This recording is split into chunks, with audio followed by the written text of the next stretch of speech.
everybody, welcome back to my channel. I am Alexis, a blind author and content creator, and today we begin our journey into the Dark Olympus series. I'm kind of excited for this because I have about 7 reviews fully recorded. Well, technically 8, but we're going to do the first 7 in the next couple of videos because of the way I scheduled or the way I'm prioritizing certain videos, let's say.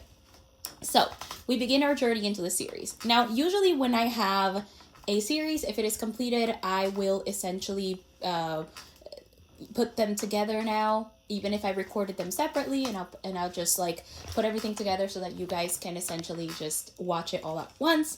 However, Dark Olympus is not completed yet, and it is mostly a standalone. Each romance in this series is an interconnected standalone. Only in at the end of book 3 is there does there begin to be a plot line that then later follows the series. However, we're kind of it's kind of a one of those interesting parts of that where it's like it has a plot line, but then it's also interconnected standalones. So it will be best for me to just review it or review each book individually. So that is what I will essentially do. I hope that makes some sense. I think it does, but you know, just to double check that. I just think it kind of works out for me this way better. So that is what I'm going to do. So Dark Olympus is essentially, they are, I guess you could say, loosely reimagined, loose reimaginings, I guess, of Greek myth, of Greek myth characters specifically. It takes place in a city that is called Olympus, that is essentially part of the real world, but it is one of many seemingly hidden cities, is my understanding based on the rest of this series that I have read so far. In this world, as I will explain, I explained it a little bit in the review, but I was unsure about it at the time, but I am a little bit more sure now. The gods are not gods, they're regular people, but their names are kind of like titles. So you'll have things like, there's going to be Zeus, Hades, and let's say Poseidon, and each of these names is a title, and they essentially rule over one specific, or they take care of one specific thing in this city of Olympus, and they're known as the 13, and they essentially rule the city by taking care of individual things. I'm sort of just I'm mentioning the world here so that you kind of understand the world. Even though I review the books, you kind of get to understand it from the beginning, as I've gotten it since I've already kind of read the books. Also, you also have the upper city and the lower city. The lower city is crossing the river Styx, and it has kind of like its own barrier, and it's pretty much entirely separate from the upper city, even throughout the series, even when they are kind of like working together for, later on in the series to solve the events of that plot line that I mentioned. So that is kind of like the important parts that I think you need to know about this. If I were to, I'm calling them loose reimaginings, but they feel kind of like, but let's be honest, retellings and reimaginings are a way, in my opinion, or just a way to legally publish fan fiction, because everything that you're using is in the public domain. So when you think about it, in the way that it's set up, because this is the modern setting, it's almost like writing a fan fiction of your favorite like characters or shows in alternative universe. So it would be like an AU fan fiction, and that is kind of how I picture these, because while there are hints to the original myths, there isn't a lot of like, you can't really call it I can't really call it a retelling, when it's kind of like, it just kind of follows. Sometimes it's just hints of the myth, other times it's likely like you will see hints of the myths, but you're not going to see like an actual like retelling or reimagining or reinterpretation of the story. So that's why I call them loose reimaginings, but barely. It's just essentially taking the characters of these of the Greek mythology canon, or I don't know if you can call it a canon. I don't know, of Greek mythology, and you're essentially just putting them in the setting in a modern version of Olympus. Basically, that's like the best way to describe it. And with that in mind, I am reviewing today Stoneheart, which is a prequel to the original to the series. This happens before everything begins with Neon Gods. So that is what I am reviewing first. It is a novella, and I will discuss more details of that in the review. So without further ado, we're gonna get started in a second. But I first want to do some housekeeping things. If you are enjoying my content, consider subscribing so that you are aware of when I post new videos. I hopefully will have stuff posting every week, but I can't be sure anymore. I'm trying to edit as much as I can, but we'll see what happens in the posting schedule. Anyway, what was it? Oh, right. Yes. Okay. But I do. I hope that you guys, subscribe if you're enjoying the content. Turn on the notifications. If you would like to see any of my writing, because I am also, again, like I mentioned, an author. Computer, stop. Sorry, guys. That's fun. Anyway, I mentioned I'm an author. You can see my writing on my website and Substack. That is all linked in the description. You can also support me by purchasing my self-published books, which I have a debut literary fantasy novelette, if that is your thing. And I have a poetry collection that I have also, I published pretty much 3 months after the literary fantasy novelette. I am working on the second book in the series of Child of Death, which is where where I mentioned which is the first, where the novelette is essentially like the first book in the series. It's part of the Child of Death series, and I am currently working on the second, which should be a novella, and I don't know when it will be published, but I am working on it. So if you are, if you enjoy literary fantasy and you enjoy gods, and specifically, if you would like to explore the dynamics of a relationship, as I imagine it anyway, of a god of death and his daughter and his and her mom / his like girlfriend / wife, that is kind of what I attempt to explore in the very first book, and also in the second one a little bit, and how their lives are essentially are run. So I hope that you, if you're into that, you can get them in your favorite retailer. I have them in both ebook and audiobook form, or you can get the ebook directly from me through Ko-fi, or emailing me, and I will send you a PayPal invoice. But you can get it through Ko-fi, where you can also ask for, where you can also just make support my work by tipping me there, or you can also, if you're looking for someone to critique your unpublished manuscript, feel free to email me and we can discuss details. Also, one more thing. I mentioned writing vlogs in this video. I no longer have those up. I deleted them because I decided because it was taking a lot of work to do those in editing. So I decided to just delete them and keep this more to videos that are a bit easier to edit, aka mostly reviews. Anyway, thank you so much for listening to me rant in a little bit for this intro, and I will see you on the other side after this review. You guys, I thought this was erotica, but I probably should have seen that it probably wouldn't be, considering it's a novella according to Goodreads. It's 108 pages. But I assumed it would be an erotica because this is part of the Dark Olympus series by Katie Robert. And I saw a review of Neon Gods, not this novella, but of Neon Gods, and it was and the reviewer classified it as erotica, so I assumed that this would be an erotica, and no, there was like 1 chapter of sex in 10 chapters. So no, that's not an erotica. It does have explicit sex, but it is not an erotica. So if you are looking for something that is sexy but not in erotica, it does have sexual tension for it. But yeah, I do have some thoughts on it, and I don't know.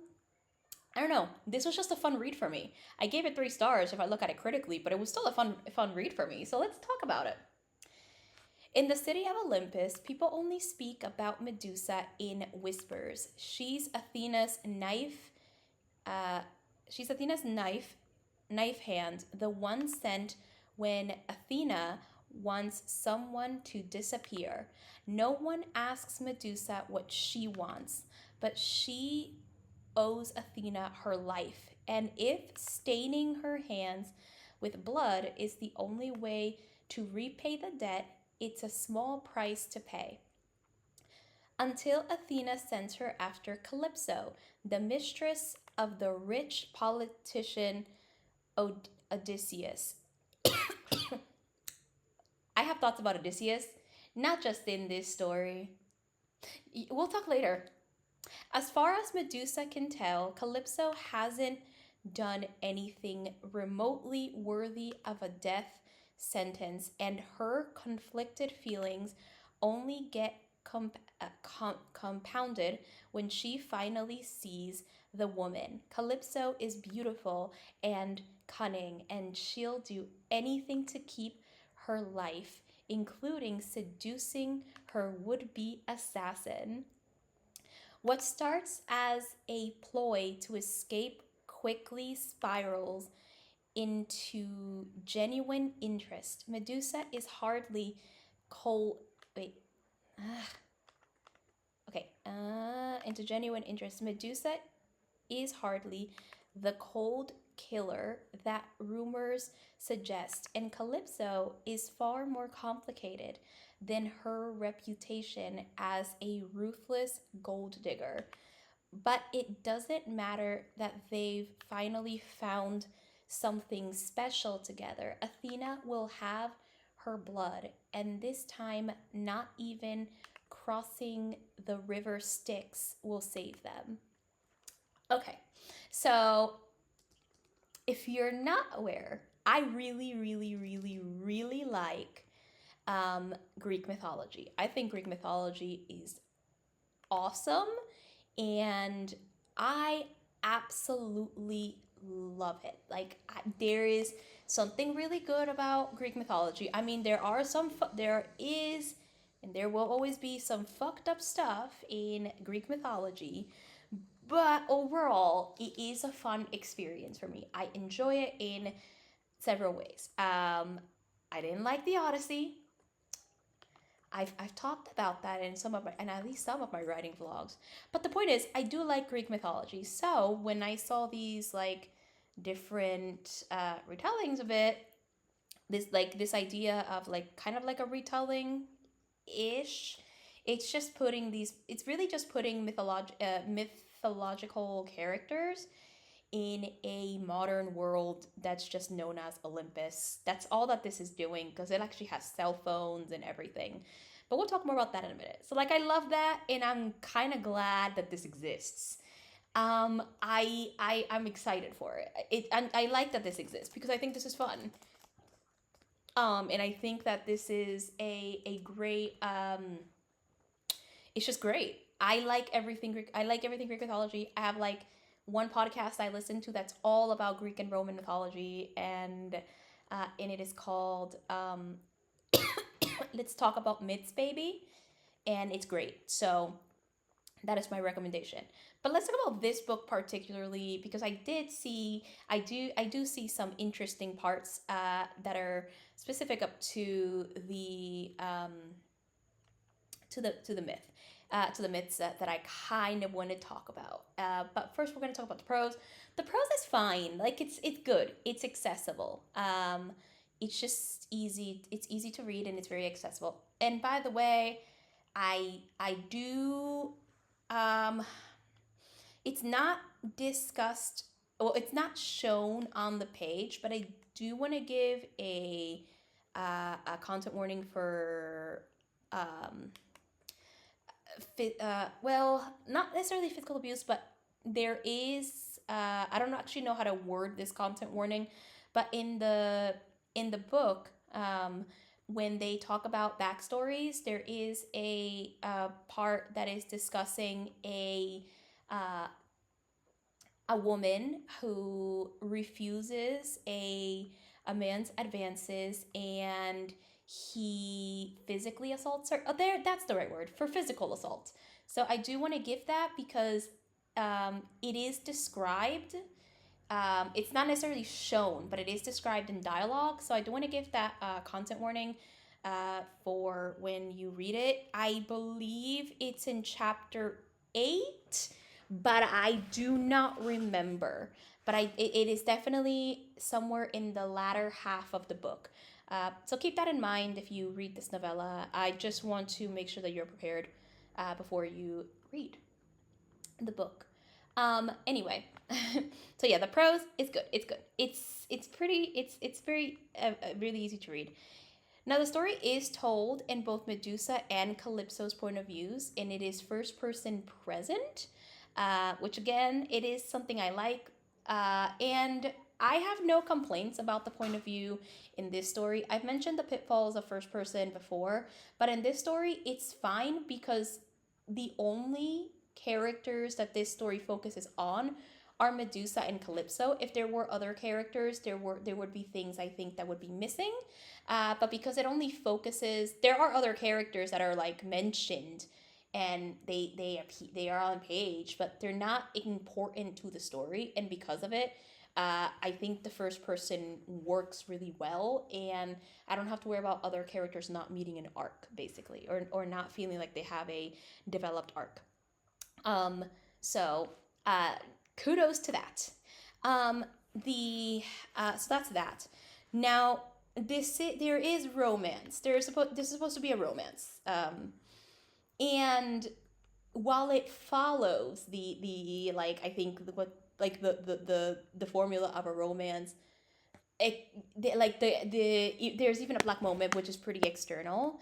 I think that the romance is the part that's not served very well. It's very insta lovey, and while they don't say I love you by the end, they are like they have like sex one night, and it's just like I want to date you exclusively. I want you to be my girlfriend, and I'm like that was Calypso, and I'm like what?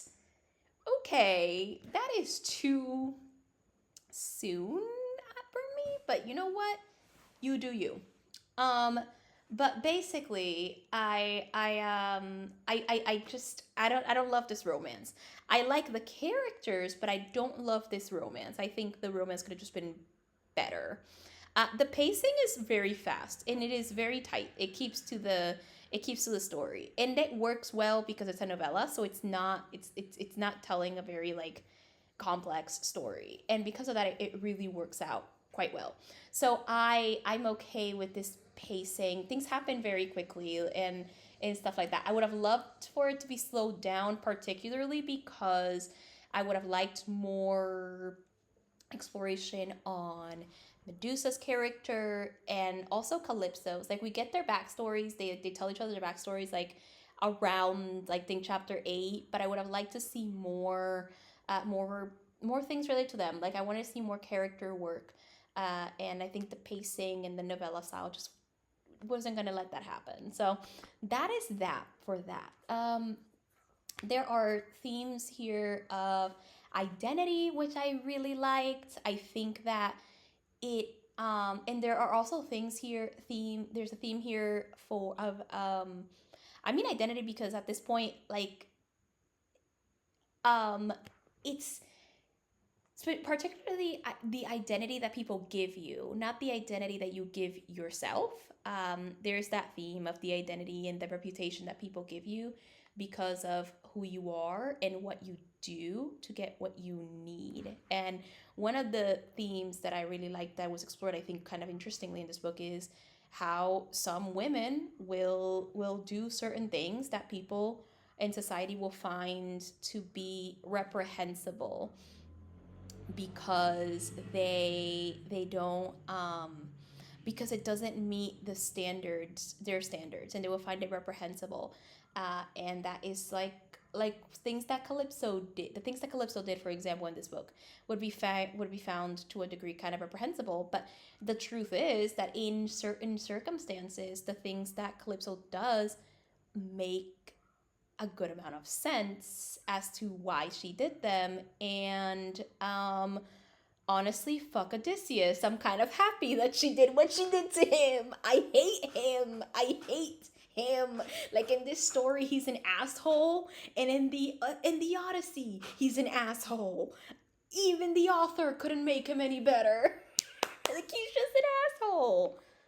Oh my god. I think I would have liked Penelope to be better, but Odysseus is an asshole no matter where you read him. I hate him. I hate him so much, and I'm happy with what she did to him. We're gonna talk more about that when I talk about the characters.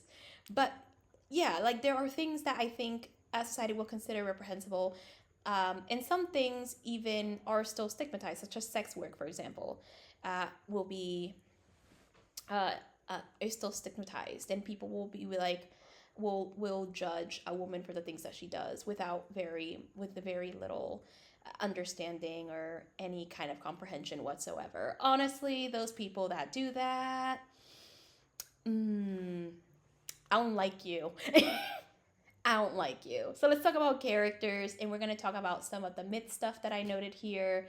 Now, again, this is kind of putting mythological characters in a modern setting, which is just happens to be Olympus, and has vague vague resemblances to Greek myth. So, for example, Olympus.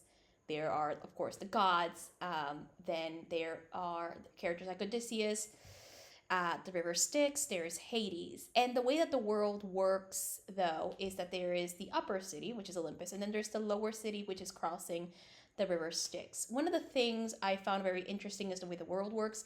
I think that there definitely should have been more world building, but the way it kind of works is that the gods are kind of, they die, it seems. Like my understanding of the world is a bit limited because there's not a lot of world building, but it seems like they like the gods are more like titles, because Medusa refers to Poseidon as the current Poseidon, not the previous one that did the things that did stuff to her.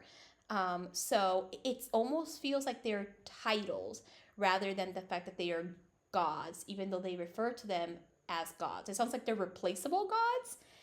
I really think that Robert should have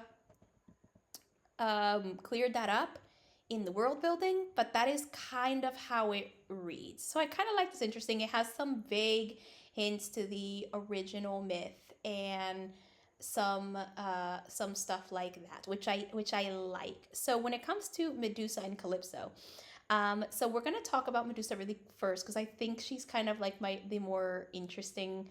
They're both interesting, but they're both interesting in different ways. And honestly, I see them as icons in my head. So they're both really really interesting. So Medusa, if I remember correctly, Medusa was I don't remember too much about her myth, but the one thing I remember, I think she was a miller's daughter, but I could be wrong.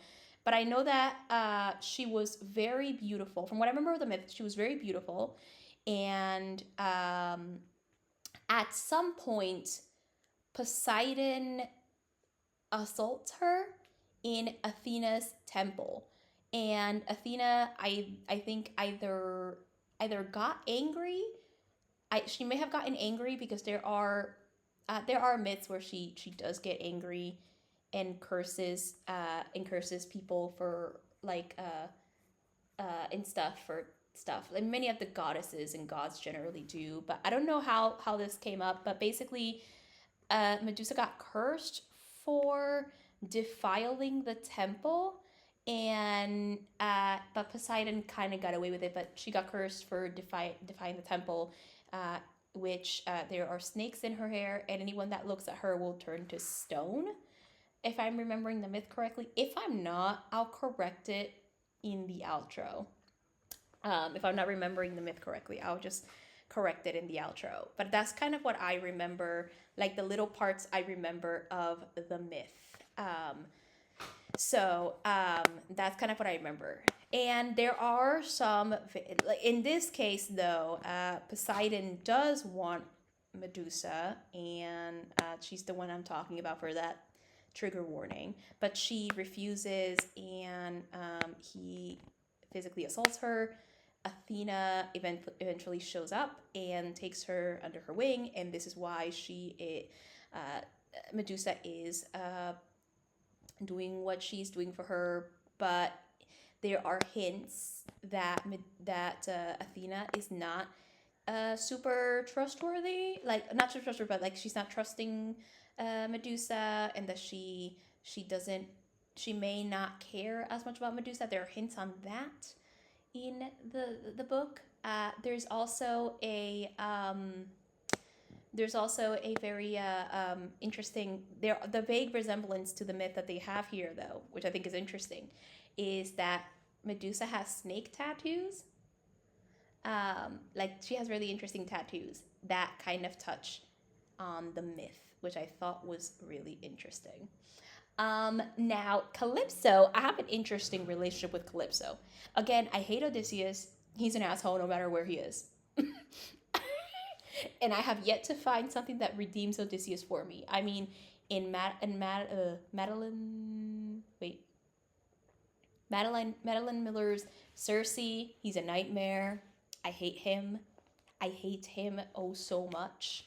In the Odyssey, honestly, I was just wishing he died. In this one, I'm just glad he didn't appear on page. He's still an asshole.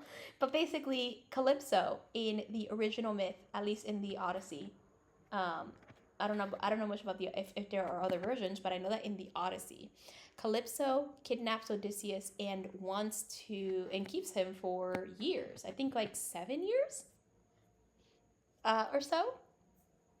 She keeps him for a long time. There's even, I think, the fact that she may like assault him and everything. But what happens is that she has him, and she wants him to basically be her lover, and she even wants to turn him into a god and everything. But he wants to go back to Penelope, his wife, and he is sad throughout the time. And at some point, Athena intervenes and asks Zeus to intervene, basically, and so that when Calypso is ordered to send him home. And she has my favorite speech in the Odyssey. Like, she was the only part of the Odyssey I love.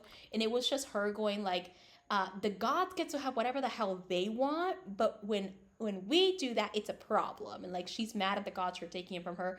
And you know what? You go, girl. You feminist icon. I love you. My relationship with Calypso, though, the first time I heard about her character was actually reading Percy Jackson and the Olympians. No, not Percy Jackson and the Olympians. Fuck. It's actually part of the same universe, but it was the Heroes of Olympus series. And basically, one of the main characters, Leo, finds his way to her island, and they kind of have like a really interesting friendship, and it was so adorable. And then by like the end of the series, he goes back to her, and they are so cute, and I love them. And I was like, Calypso is awesome, and that was like my first relationship with her, like the first time I saw that character. So when I read the Odyssey, I'm like, Calypso deserved better anyway, Odysseus. Good riddance to you. I felt nothing for Odysseus when I read this. But basically, Calypso in this book is interesting because she is someone who takes what she wants.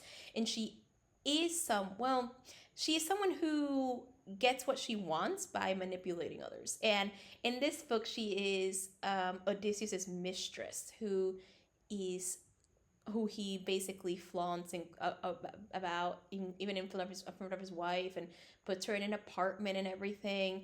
But then he's too much of a fucking coward to end things. So because Penelope is unhappy and Zeus wants to solve this problem, he has her get killed, and he sends for her to get killed by Medusa, and the asshole knows about it, and he's just like, okay, even giving the keys to the apartment so that Medusa can get in. He was perfectly happy letting Calypso get killed and him doing nothing. And I'm mad about it because I hate him. I hate him. I hate him. You know what? I'm gonna I I I just I can't. I hate him. So when Calypso finds out that she's going to get killed, she rightfully is angry and rightfully empties his bank account and takes his money. And I'm all here for it, honey. Because what we find out later is that she has dated many ruthless and powerful men because they give her what she needs, and she gets to take what she needs from them. And it all started because a professor in college made advances toward her, and she allowed him to seduce her. And next thing she knew, like she got the books that she needed and stuff like that. And then she's like, okay, I'm gonna use them. And you know what? More power to you, babe. I'm here for it. Do it. I support you. I support you. So yeah, when she stole Odysseus's money, I was happy because I hate Odysseus. I just hate him. If he were to have died in this book, I would have cheered. I would have. um, oh God. Okay. But yes, I like that. And of the original myth, I think the only thing there was very little I could find in this book that was like a hint to the original myth with Calypso. I guess with the exception of the fact that she just takes anything she needs and she's able to do that. But honestly, it was good. It was oh so good. It was good. She was great. I loved her. So I had a great time reading it. I mean, critically, I think there are issues like in craft and stuff like that. But you know what? I had such a good time, and I can't wait to read Neon Gods. Like, I cannot. So overall, this was really fun, and I gave it 3 stars, and I'll be reviewing the rest of the Dark Olympus series in this channel. So expect that. But yeah, let me know your thoughts if you have read this novella. And yeah, let me know. Okay, hello. I hope that you enjoyed this review. So I did look a little bit into the myth. Not too much. I did go in. It was a very short search on Wikipedia, and according to it, the myth where essentially Athena punishes Medusa by turning her hair into snakes after Poseidon assaults her in her temple is in a version, I think, by Ovid, and it is specifically a Roman mythology. He was a Roman, as I understand it, he was a Roman author, so it was specifically for Neptune and Minerva, which are Poseidon and Athena's Roman version, respectively. It looks like that kind of has stuck because I have seen it before. In that myth, she was a beautiful young maiden, but Poseidon then essentially assaults her in Athena's temple, or Neptune assaults her in Minerva's temple, and Minerva punishes her by taking her beauty and turning her hair into snakes. In the Greek myth, as I don't know much about this part, but I know that she's a Gorgon and that she was defeated by Perseus in order to stop his mother from being forced into marriage, and he got help from the other gods who were aware, such as some sandals from Hermes. He got a shield he got a mirror, I think from Athena, that he was able to look at the reflection and not get turned into stone. Athena, then that kind of became the popular thing, I guess, where Athena had eventually, like, you know, when he went and stuff, he was able to use Medusa's head to turn this king who was gonna, I think it's Polydictus, who was gonna force his mother into marriage. He used it to turn him into stone, and then gave the head of Medusa to Athena, and it is now a part of her shield, or it became a part of her shield. So that's kind of as I understand it. So there are glimpses, essentially, to I would say that there are more glimpses to the Roman myth than the Greek myth in this case. I guess in some ways, it would be based on this current information, and yeah, kind of interesting actually because of that. So it is an interesting thing to look at, where it's like what came from ancient Greek myth or Roman myth, and how they've I'm not as educated on the subject. I do love Greek mythology, but I'm not as educated on the subject. But it is interesting to see kind of what sticks and what gets put into, I guess, the Greek myth over the and I guess what sticks and what is like, oh, this is part of Greek mythology, but this is more of a version from the Roman gods. It's an interesting one. I would like to kind of educate myself further on this, because I do enjoy Greek mythology and all its interesting things. So yeah, that's kind of what I've found on that. So not too much of a deep dive, but again, I did enjoy this book. I hope you did too. I also hope that the explanation of the world in the intro helped, because since I have read the books, I decide, I do know kind of now what the world is like, so I decided to try to explain it in the intro. Hopefully that helps. I'm going to try to, I think what I'm going to do is, in case I explained it now, so I don't think I have to re-explain it in every intro, but especially because I'm going to go through the 7 books, through the first 7 books that I have here after this. For the next couple videos is going to be the next 7 books, so I think it'll be fine. I'll probably re-explain it when I have to go, if I have to whenever I review the next books of this series. Anyway, I hope you enjoyed it. My next video will be Neon Gods. I'm very excited for it, and I will be editing pretty much right after this. So that will be the next video. For the next couple of weeks, it's going to be all, again, Dark Olympus, but also for the next couple of months, it's going to be romance books for a while. So I'm very excited for that as well. I love that I can review whatever books I like and don't like in this channel, and they fall into different genres from time to time. But the majority of books that I review here are romance, and I love that for me. I do love it. So yeah, anyway, see you in my next video. If you enjoy my content, consider subscribing and turning on notifications so you're aware when I post videos. You can check out my writing if you're interested on my website and Substack, linked below. You can also support me by purchasing my books in ebook and audiobook format. I have a literary debut fantasy and literary fantasy debut. It was a novelette. And a poetry collection. So whichever one is more up your alley, that's there. If you enjoy different types of a fun collection of poetry, that's there. But if you enjoy more of the dynamics of a relationship between a god of death and his young daughter, as well as his girlfriend/wife, or his partner, I should say, my literary fantasy debut is for you. I am also working on the second book in the series that will follow that. So because it is part of Child of Death. So I am also working on that, and so hopefully I'll get that to your shelves as soon as I can, and I will definitely update you when I have something.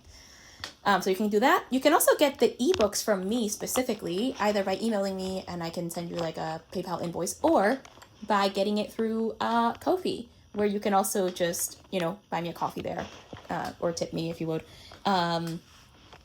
And you can Also, if you are a writer and are interested in publishing, and you're interested in someone giving you a critique of your unpublished manuscript, please email me and we can discuss details from there. Thank you so much for watching today. I hope I was good company, and I will see you next time. And until then, though, consume stories. Bye!